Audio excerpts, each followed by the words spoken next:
Svetniki sprejeli vojaški kompleks v Slovenski vasi. Poskrbimo za varno pot šolarjev. Iz Krke potegnili marsikaj.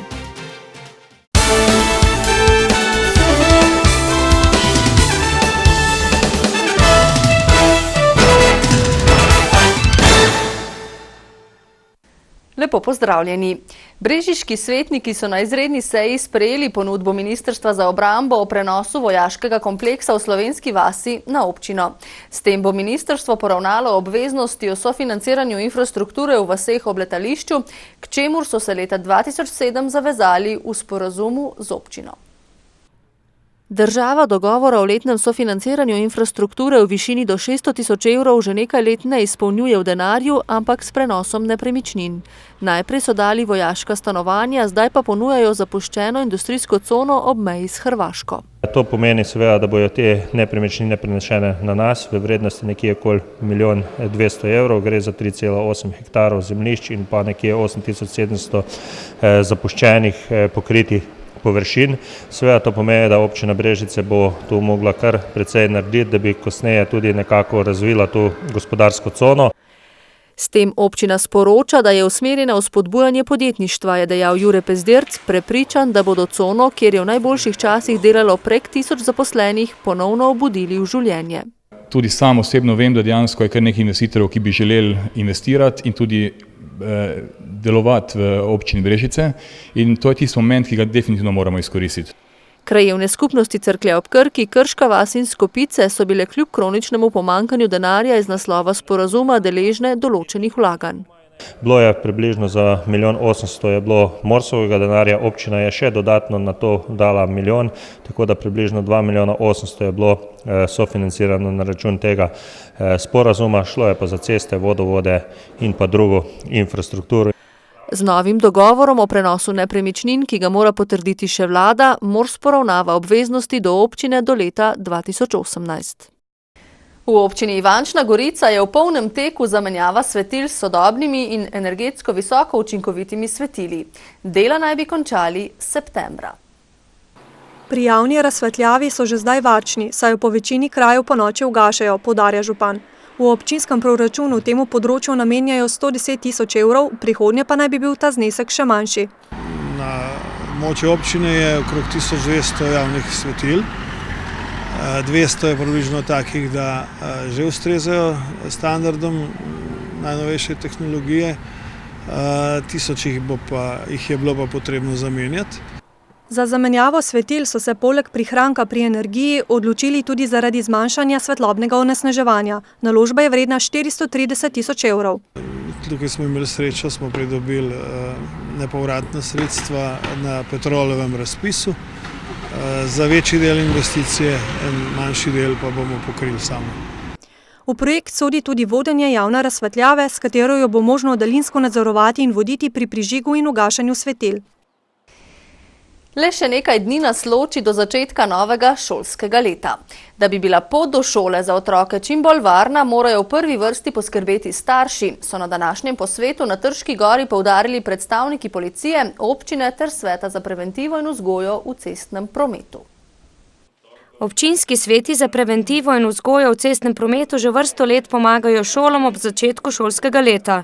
Tako so za starše prvošolčkov med drugim pripravili priročnik Prvi koraki v svetu prometa. Prva naloga je vsekakor, da pregledamo vse okolice šol, prometno signalizacijo, tudi lahko vidite, da se zdaj prometna signalizacija v okolici vseh šol obnavlja. Šole naredijo nov prometno-varnostni načrt, to pomeni poti, kjer otroci hodijo v šolo. Prve dni v septembru bodo policisti pospešeno nadzirali uporabo varnostnega pasu, prevoz otrok ter opremljenost avtobusov in vozil, akcije pa bodo sledile tudi med letom. Izkušnje minulih let so pozitivne, ne nazadnje lanskem letu ni bilo prometne nesreče z udeležbo otroka, vse v tem začetnem času, v začetku šolskega leta, tako da na to smo ponosni, veseli, mogoče to odraz tudi skupnega sodelovanja. K varni poti v šolo mora prispevati tudi občina. In ravno današnji posvet je en od tistih, ko se ob akciji Prvi šolski dan pravzaprav še posebej posveti dodatni prometni varnosti in pogleda, kaj je bilo narejenega, kaj je še potrebno narediti in kako zavestiti tako starše kot otroke. S prometno varnostjo pa se vse leto in ne zgolj pred začetkom šole ukvarjajo v zavodu Varna pot, ki je nastal iz lastne izkušnje. Iz izkušnje, ko je pijan voznik brez izpita z neregistriranim avtomobilom na šolski poti povozil mojo hčerko. Bilo je hudo, bile so težke poškodbe, preživela je in to je bil eden izmed motivov, da smo ustanovili zavod Varna pot. Vsekakor so najpomembnejši člen pri zagotavljanju varnosti otrok v prometu starši, saj svojim zgledom vplivajo na njihovo obnašanje na cesti. Člani prostovoljnega gasilskega društva Trebelno letos obeležujejo 100 let požrtvovalnega in humanega dela. Obletnico so obeležili s proslavo in prevzemom novega vozila. Prostovoljno gasilsko društvo Trebelno trenutno sestavlja 132 članov. Poleg gašenja morebitnih požarov, člani društva opravljajo tudi druge naloge. Največ imamo mi razvoz vode, ker je še zmeraj vodovod problematičen. Da bi bilo njihovo delo nekoliko lažje, so v praznovanju 100-letnice prevzeli gasilsko vozilo, ki so ga v pomoči občine Mokronog Trebelno uspeli kupiti in popraviti v zadnjih 2 letih. Pumpa 1600 litrov, pretok vode na minuto, tle je isto. Sem da je tle imamo 4000 litrov vode, to smo šli še enkrat več kot oni prejšnji. Je pa lik zaradi tega, ker pred tem recimo, ki je vodo pele, mogo 2krat jet, zdaj bo pa to enkrat narejeno in se tudi zmanjšajo stroški in vse. Vrednost naložbe je približno 130 000 evrov. Od tega je občina prispevala nekaj manj kot 90 tisočakov. Člani društva upokojencev Semič, ki združuje 587 članov, pa letos praznujejo 60-letnico njihovega društva. Na osrednji slovesnosti so se jim pridružili belokranjski in dolenjski upokojenci ter člani prijateljskih upokojenskih društev iz Kopra, Moravskih Toplic in Kočevja. Na prireditvi, ki so jo s pesmijo začeli člani mešanega pevskega zbora, ki deluje v okviru njihovega društva, so najprej obudili spomin na prehojeno pot. Začetki delovanja so bili skromni, z maloštevilnim članstvom, brez lastnih prostorov in opreme. Kaj kmalu pa so se razmere izboljšale in dobili so lastne prostore, pa tudi članstvo je raslo. Sedaj v okviru društva deluje več sekcij, največ upokojencev pa je dejavnih na kulturnem in športnem področju. Naj povem, da je samo preko 300 naših članov se ukvarja s športom in pohodništvom in to je pohvalno, ker le zdrav človek je lahko vesel in koristen še te družbi. Želijo pa si, pravi Golobič, da jim ta družba ne bi kratila pravic, ki so si jih prislužili z minulim delom. Mi smo jim pustili urejeno državo, mi smo jim pustili urejen zdravstveni sistem, mi smo jim pustili tudi sistem, ko so upokojenci bili upoštevani in so imeli dobre pokojnine. Kaj imamo danes? Danes se morajo upokojenci boriti za svoje pravice, pravi Kožuh Novakova, predsednica Zveze društva upokojencev Slovenije. Zbrati moramo sile, ni dovolj, da en sam govori v Ljubljani ali pa v Novem mestu. Množično moramo pritisniti na tiste, ki odločajo. Kot je v Semiču dejala Kožuh Novakova, je sicer predsednica vlade Alenka Bratušek zagotovila, da pokojnin ne bodo nižali, kar pa ne velja za letni regres, za katerega se bodo morali upokojenci še boriti, a ne bodo odnehali. V Sevnici so pred 3 leti začeli s festivalom Modre Frankinje kot lokalno pobudo. Projekt so zdaj zastavili regijsko in zanj pridobili evropska sredstva, tako da bo 3. festival, ki je pred vrati, vsebinsko zelo bogat.